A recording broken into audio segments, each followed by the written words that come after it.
ભાજપ ગુજરાતમાં લોકસભાની ચૂંટણી માટે મોટો ખેલ કરવા જઈ રહી છે। નમસ્કાર દર્શક મિત્રો, શું ભાજપ ગુજરાતમાં લોકસભાની ચૂંટણી માટે મોટો ખેલ કરવા જઈ રહી છે? એવી એક વાત અમને જાણવા મળી છે કે લોકસભાની ચૂંટણીની અંદર ભાજપ ગુજરાતની અંદર એક મોટો પ્રયોગ કરશે અને એમાંથી એક પ્રયોગ તો એવો છે કે જેની શરૂઆત જ ગુજરાતથી થવાની છે।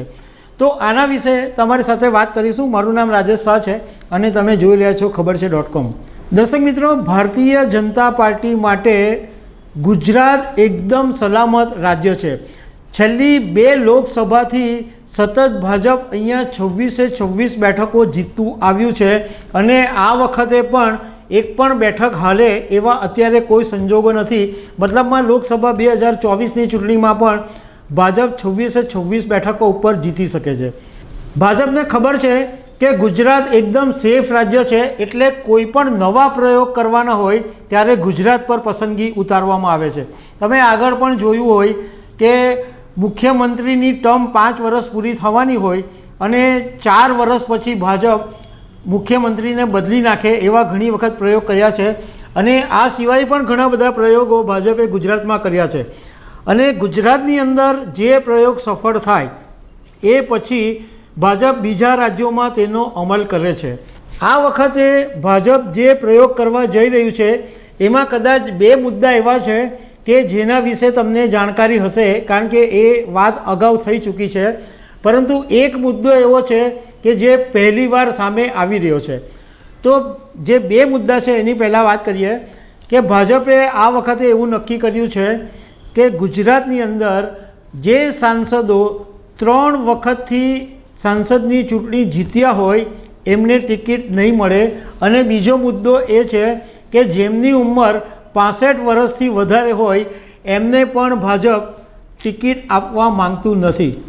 આ વાતની તમે કદાચ આગળ સાંભળી હશે અને આ બાબતની ચર્ચા પણ થઈ છે, પરંતુ સૌથી મહત્ત્વનો મુદ્દો જે ભાજપ ગુજરાતમાં પ્રયોગ કરવા જઈ રહ્યું છે એ છે કે કેન્દ્રમાં એમણે 33% મહિલા આરક્ષણનો કાયદો ભાજપ લાવ્યું અને એનો અમલ જો પોતાના જ રાજ્યથી કરવામાં આવે, પ્રધાનમંત્રી નરેન્દ્ર મોદીનું આ હોમટાઉન છે અને એ રાજ્યોમાં એની શરૂઆત કરવામાં આવે તો પ્રધાનમંત્રી માટે પણ સારું દેખાય।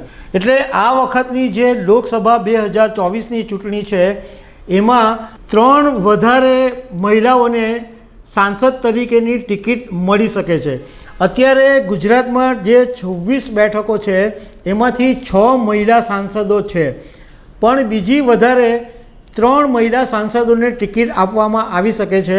એટલે ટોટલ ગુજરાતની અંદર 9 જેટલી મહિલા સાંસદો હશે। આ એક મોટી વાત છે અને ભાજપ આની શરૂઆત ગુજરાતમાંથી કરી રહ્યું છે। હવે એ વાત કરીએ કે ગુજરાતની અંદર 3 વખત સાંસદ તરીકે જીત્યા હોય એવા નેતાઓ કોણ કોણ છે?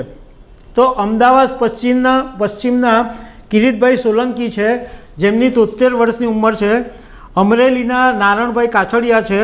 ભરૂચના મનસુખ વસાવા છે, જેઓ 6 વખત સાંસદ રહી ચૂક્યા છે। દર્શના જરદોશ 3 વખત ચૂંટણી જીત્યા છે અને નવસારી બેઠક ઉપરથી CR પાટીલ પણ 3 વખત ચૂંટણી જીત્યા છે। હવે એજ વાઇઝ વાત કરીએ કે જેમની 65 વર્ષથી વધારે ઉંમર છે એવા જે સાંસદો છે એમાં બનાસકાંઠાના પરબત પટેલ છે, જેમની 75 વર્ષની ઉંમર છે। પાટણના ભરતભાઈ ડાભી છે, એમની 68 વર્ષની ઉંમર છે। મહેસાણાના શારદા પટેલ છે, એમની ઉંમર 75 વર્ષની છે। જોકે એમણે તો હમણાં થોડા દિવસ પહેલાં જ એવી જાહેરાત કરી દીધી હતી કે હવે મારી ઉંમર થઈ છે અને ભાજપે કોઈ નવા ઉમેદવારને ચાન્સ આપવો જોઈએ। સાબરકાંઠાના દીપસિંહ રાઠોડ છે, એમની 71 વર્ષની ઉંમર છે। રાજકોટના મોહન કુંડારિયા, એમની 71 વર્ષની ઉંમર છે। પંચમહાલના રતનસિંહ રાઠોડ 68 વર્ષ એમની ઉંમર છે અને વલસાડના ડૉક્ટર કેશી પટેલ, એમની 75 વર્ષની ઉંમર છે। હવે ગુજરાતની અંદર જે 26 બેઠકો છે એમાંથી 20 બેઠકો એટલે 20 બેઠકો પર નવા ઉમેદવારો આવી શકે એવી સંભાવના છે। એક બેઠક એવી છે કે જે એકદમ સેફ છે અને એની ઉપર કોઈ ફેરફાર નહીં થાય એ બેઠક છે ગાંધીનગરની, અને ગાંધીનગરની બેઠક પરથી કેન્દ્રીય ગૃહમંત્રી અમિત શાહ 2019ની અંદર ચૂંટણી જીત્યા હતા. આ વખતે પણ એમની ટિકિટ પાક્કી હોવાનું મોટે ભાગે કહેવામાં આવે છે. એ સિવાયના સાંસદોમાં આપણે સુરતના CR પાટીલની વાત કરીએ તો એમણે ભાજપના પ્રદેશ પ્રમુખ તરીકે ઘણી સારી કામગીરી કરી છે અને ગુજરાત વિધાનસભા 2022માં 156 બેઠકો મેળવીને એમણે ઇતિહાસ સર્જી દીધો હતો. તો CR પાટીલને ચાન્સ મળે કે નહીં મળે એ હવે જ્યારે ભાજપ ટિકિટોની યાદી જાહેર કરે ત્યારે ખબર પડશે. તો દર્શક મિત્રો, આવી અનેક વાતો સાથે અમે તમને મળતા રહીશું. Thank you very much.